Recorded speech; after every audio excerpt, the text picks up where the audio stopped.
ഈ മാസം ഇത് എത്രാമത്തെ വരവാന്നറിയാം ഞാൻ നാട്ടിലേക്ക്. 3 മണിയാകുമ്പോൾ എനിക്ക് ബാങ്കിലെത്തണം എന്നുണ്ടെങ്കിൽ എനിക്ക് കോളേജിൽ നിന്ന് സൈനും ചായ പോലും കുടിക്കാണ്ട് യൂണിഫോം ഇട്ട് ഓട്ടാ. സൈനൊക്കെ വാങ്ങിച്ച് തിരിച്ച് റെയിൽവേ സ്റ്റേഷനിൽ ഒന്ന് ട്രെയിൻ കയറിയിട്ടാ.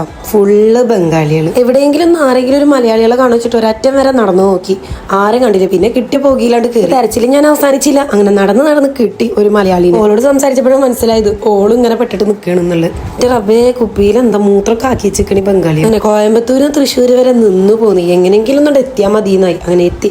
കയറി വരുന്നൊക്കെ ഇറങ്ങാനായിട്ട് മുമ്പ് ഇങ്ങനെ കുറയണം. എത്തിയ സന്തോഷത്തിൽ നടക്കുമ്പോഴാ ഫ്രീ ആയിട്ട് ബിരിയാണി കൊടുക്കണ പോലെ തിരക്ക്. പ്ലീസ് പിടിച്ച് ഞങ്ങളെ ലൈനിൽ കിട്ടപ്പോൾ ഞങ്ങൾ ചേച്ചി ടിക്കറ്റ് എടുത്ത് കാണിക്കാനാണ്. പക്ഷെ പിന്നെ ഞങ്ങളോട് വന്നിട്ട് പൊക്കോളാൻ പറഞ്ഞു. പക്ഷെ എന്താ അവിടെ നടക്കണെന്നുള്ളൊരു തൊര അറിയാണ്ട് ചെന്ന് നോക്കിയപ്പോഴേ ഡ്രഗ്സ് ചെക്ക് ചെയ്യണം. പിന്നെ ഇന്നത്തെ കാലത്ത് ഇപ്പോൾ ഡ്രഗ്സ് യൂസ് ചെയ്യണമെന്നൊന്നുമില്ല. ഡ്രഗ്സ് ആണ് എന്ന് ആൾക്കാർ പറയാൻ വേണ്ടി. ആണുങ്ങളൊന്നും മുടി നീട്ടി വളർത്തി കഴിഞ്ഞാൽ പറയും കഞ്ചാവാണ്, ഡ്രഗ്സ് ആണ്. ഈ പെണ്ണുങ്ങളോ ഡ്രഗ്സ് ഉപയോഗിക്കണ ഏതെങ്കിലും ആണുങ്ങളോടൊന്ന് കമ്പനി കൂടി വെക്കുക. അപ്പൊ പിന്നെ ഓളും ഡ്രഗ്സ് എന്ന് പറയണതൊക്കെ ഇത്രയും നോർമലൈസ് ആക്കിയത് ഇങ്ങനത്തെ കുടുംബശ്രീ പോലെ നടന്ന് പറയുന്ന ആൾക്കാർ തന്നെയാണ്. ഈ ചിന്തിച്ചിരിക്കണത് അതിനേക്കാളും വലിയൊരു തലവേദന പിടിച്ചൊരു കാര്യം. മാനേജർ എന്ത് പറയും, ഇപ്പൊ തന്നെ കിട്ടും, ഇനി എത്ര വട്ടം നലഞ്ഞടക്കേണ്ടി വരും. എന്തായാലും വിചാരിച്ച പോലെ തന്നെ അതേപോലെ ഒരു നീണ്ട ലിസ്റ്റ് തന്നിട്ട് ഇന്നോട് പറഞ്ഞിട്ട് ഇപ്പത്തെ എഡ്യൂക്കേഷൻ സിസ്റ്റം എന്ന് പറയുന്നതുണ്ടല്ലോ, കാശുള്ളവന്റെ മക്കളാണോ അവർക്ക് ഉയർന്ന വിദ്യാഭ്യാസം, ഇല്ലാത്തവന് ഇതേപോലെ ബാങ്കും കയറി. അപ്പൊ പറയും ചെറിയ വല്ല കോഴ്സും പഠിച്ചാൽ പോലും. ഈ പറഞ്ഞ പോലെ ചെറിയ വല്ല കോഴ്സ് പഠിക്കാൻ വിചാരിച്ചു 18 ആകുമ്പത്തിന് കല്യാണം എന്ന് പറഞ്ഞിട്ട് വരും. 20 കല്യാണം നടന്നില്ലെങ്കിൽ പിന്നെ കിളവിയായി. ഇതൊക്കെയാണ് വീട്ടുകാരെ കൺസെപ്റ്റ്. കാശിലാണ്ട് പഠിക്കാനാണ് ഇനി ഗവൺമെന്റ് നീറ്റ് എൻട്രൻസ് ഒക്കെ വെച്ചിട്ടുള്ളത്. പ്ലസ് ടു കഴിഞ്ഞ് ഏതെങ്കിലും ഒരു കുട്ടികളോട് പോയി ചോദിച്ചു നിങ്ങൾ നീറ്റ് എഴുതുന്നുണ്ടോ, അപ്പൊ ഒരു എന്തിനാ വെറുതെ ഇയർ കളയണം. ഇതൊക്കെ തന്നെ ഞാനും പറഞ്ഞല്ലോ. ഒലക്കതിന്നൊരു തുള്ളി വെള്ളം വരുന്നില്ലല്ലോ. അവസാനം കുപ്പിയത്തെ വെള്ളം കൊണ്ട് കൈകീട്ട്